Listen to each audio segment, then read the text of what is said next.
بسم الله الرحمن الرحیم. د لمر ختلو وخت کې خوب او زیانونه یې.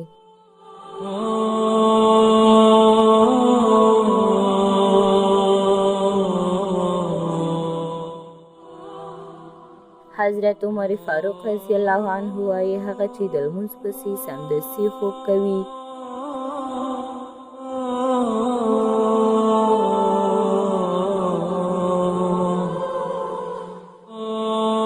ډیر تاوانونه لري.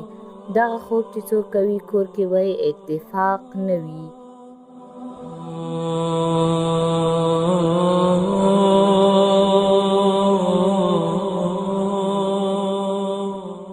دغه خوب چې کوم خلک کوي رزق به ورته په سخته پیدا کیږي، یعنی سهار وخت کې الله جل جلاله د رزق او اخلاقو تقسیم کوي.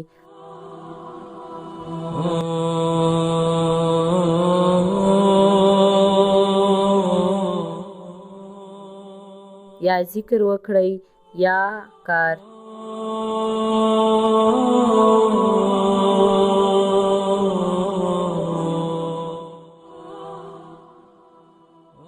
دریم د غاښونو سسوالی منځته راوړي.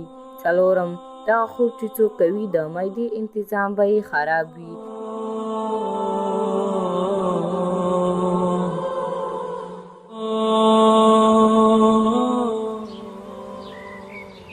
پنځم دغه خوب چې څوک کوي ګډوډ خوبونه به ګوري.